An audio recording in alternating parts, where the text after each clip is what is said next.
Hey everyone, welcome to today's video. Today's video is on day 3 of Passion Week, Holy Week, Passover Week, whichever you want to call it. This is the week that Jesus was crucified and resurrected from the grave.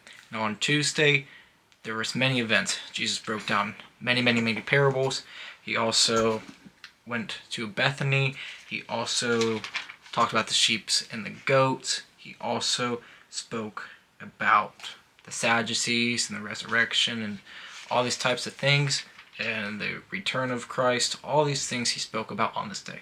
But today we're going to focus on the fig tree, which Jesus cursed. He didn't say a cuss word at it, but instead he cursed this tree. We're going to look at Matthew chapter 21, verse 18 through 22. It says, "Early in the morning, as he was returning to the city, he was hungry. Seeing a lone fig tree by the road, he went up to it and found nothing on it except leaves. And he said to the tree, 'May no fruit ever come from you again.' At once the fig tree withered, and when the disciples saw it, they were amazed. 'How did the fig tree wither so quickly?' Jesus responded and answered them, 'Truly I tell you, if you have faith and do not doubt, you will not only do what was done to the fig tree, but even if you tell this mountain, be lifted up and thrown into the sea, it will be done. And if you believe, you will receive whatever you ask for in prayer.'" So that's a lot to digest. Let's first break down the fig tree. Why did Jesus curse it? It wasn't just because it was a bad tree, but instead fig trees represented Israel back in his time. Now Israel had rejected their salvation, their Messiah, and Jesus, therefore, being a metaphor, but also physical, cursed the fig tree, saying it would bear no fruit. Because if we don't have Jesus, we can't bear fruit in our life, and we can't bear fruit wherever in our life without Jesus. And these people rejected Jesus as their salvation.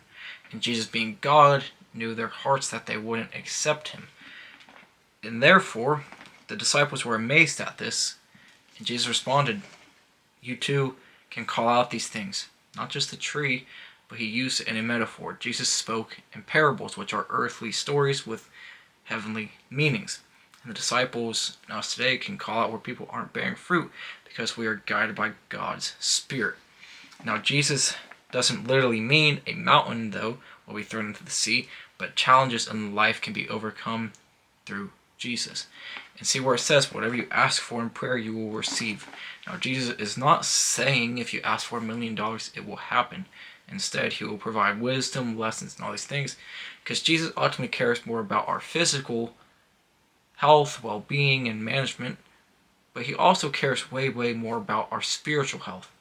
Now, our physical body deteriorates and the physical things of this world will eventually go away, but the spiritual aspects of life endure. So when we ask God for help spiritually, he provides those things.